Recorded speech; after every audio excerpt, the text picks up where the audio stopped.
Oh, I forgot. I've got to tell you about this. When I was at Barcelona, I was at Barcelona bus station. This is a really weird experience, right? And this might even turn into a video by itself because it was a really weird experience.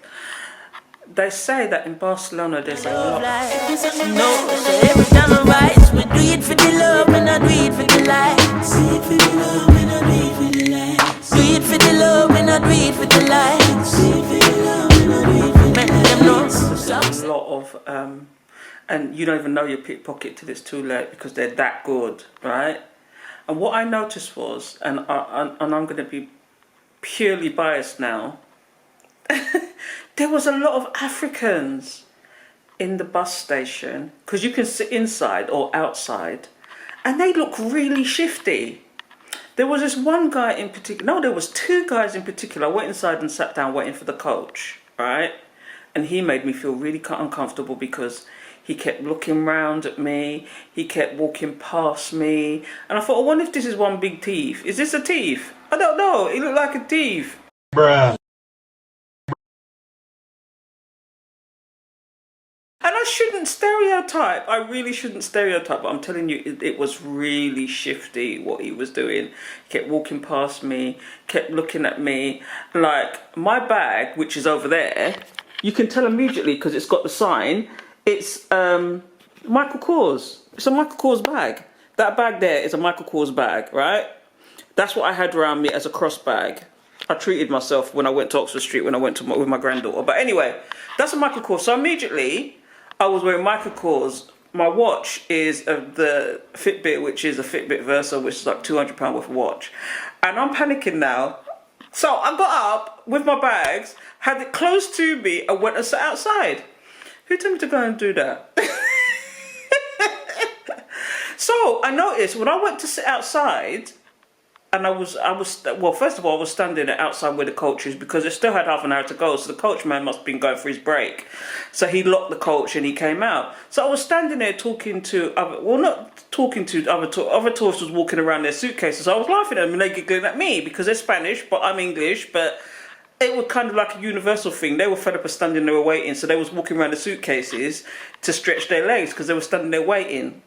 There was another black guy, sitting there, watching me, but he had one of those, he had a suitcase, then he had one of those bags but your mum had back in the day, the plastic bags with the actual checker spots on it, the red, blue, and the white checks on it. You know what I'm talking about. The big old bags that you stuff all sorts of stuff in it, or like if you're going to shop, or if you're gonna do sell stuff or whatever, those big old bags. So he had one of those and a suitcase, and he was walking around, looking at me.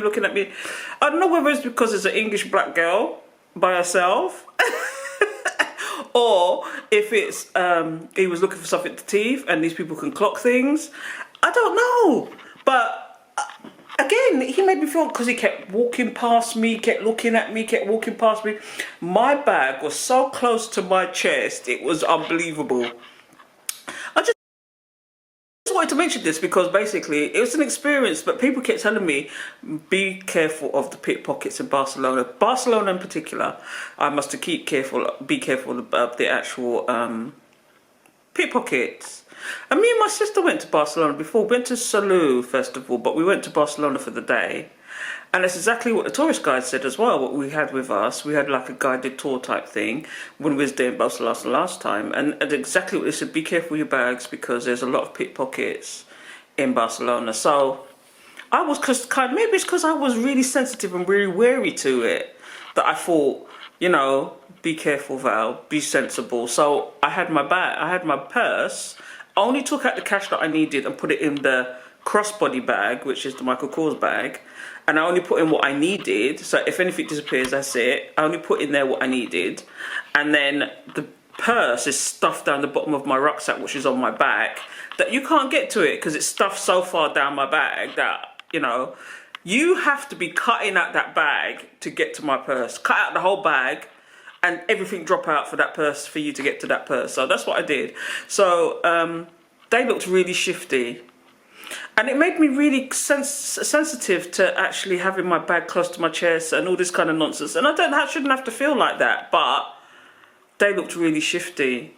And it was only these black guys. There was quite a few of them just wandering. They were like pretending like they were, because they had electronic in their bus stations. They have, not only can you buy it online, which my host was telling me about today, they have electronic machines that you can actually buy your tickets from, just like similar to when you go into a tube station in London, where you can just buy your ticket there and then. But they do it for long bus journeys, so you can buy a ticket for a long bus journey on the electronic thing. So they were and I was watching, because I had spent an hour waiting for this bus. I stood there watching them, and like one of them particularly that was inside, he came out when I came out. He was playing with the machine, like he pretended like he was buying a ticket. He walked past me, he walked back, he went back inside, he came back out again. It was just suspicious. It was just so suspicious. They was looking for something to thief, honestly. But I was so weary of it. He clocked me, so I looked him dead in the eye at one stage. I looked both of them dead in the eye at one stage, and they just knew that I knew. They were definitely there to thief. They were definitely there to do whatever. But anyway, that was that experience. But what I'm finding... Do it for the love, when I do it for the likes. Do it for the love, when I do it for the likes. Do it for the love, when I do it for the likes. Make them know success don't come over.